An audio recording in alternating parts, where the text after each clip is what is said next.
Am I wrong for telling my ex's new husband he's a selfish fool for marrying a lazy part-time mom and thinking he could use my kids to help with his own? I, 34 male, have primary custody of my two children, 11 and 13. Their mom and I were high school sweethearts who had kids too young, and while I stepped up, she didn't. With our first she made some attempts, kinda, but once she got pregnant for the second time she used pregnancy as an excuse to do nothing.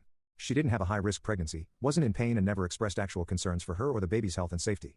But she'd say pregnant women shouldn't be standing for too long, shouldn't be near heat to cook, shouldn't be bending over to tidy up, shouldn't be driving or pushing heavy shopping carts around, shouldn't be pushing dust around, etc. My ex's parents watched our oldest while I worked back then, and she'd text me while at work to bring her snacks or magazines, etc., and she expected me to tell work to off and get her that stuff there and then. I tried to stick it out, and at the time I expressed concerns for maybe a pregnancy depression or some form of early PPD, but scoffed at that, and no medical provider saw concerns about it. When our second child was born she continued like she was still pregnant. Even 2 and 3 months postpartum she said she shouldn't be holding things, lifting things, driving, etc. I finally had enough, and we broke up when our youngest was 4.5 months old after I did all I could to try and find an excuse. I just had to accept she was lazy and didn't care enough to do anything. She wasn't working either, so I was doing it all and taking care of her.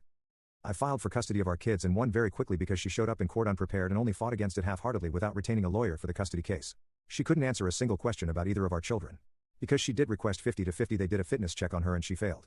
She didn't fail enough to get no parenting time. But she was deemed unfit for 50-50 custody, and so she gets every other weekend. And yes, that every other weekend is something the kids and I hate. But I have not been able to convince her to give up her weekends or convince a court to not force it. So she sees our kids that much and they basically take care of themselves over there. Which is documented, and I have shown proof to the courts, but it was not enough for removing her visitation rights. My kids need to be 16 before their voice holds any weight in the judge's decision.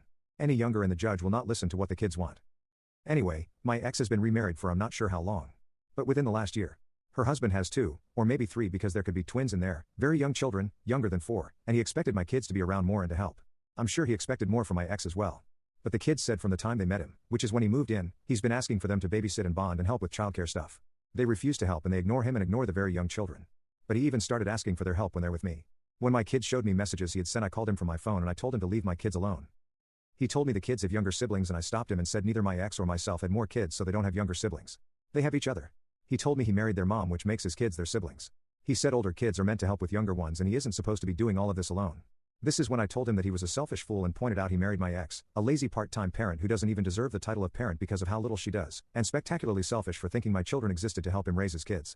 I said you do not put that responsibility on kids. On anyone's kids. But especially someone else's, because you do not have the right to have preconceived ideas of what someone else's children owe you and yours. He didn't like that I insulted him and interfered in his marriage. I told him he interfered in my children, and as their dad and their sole parenting parent I have every right to put my foot down about what he expects out of my kids. Since then he has tried to call me multiple times and he texted me repeatedly. And I don't block him because I would much rather he contact me than my kids. But AITA for how I spoke to him?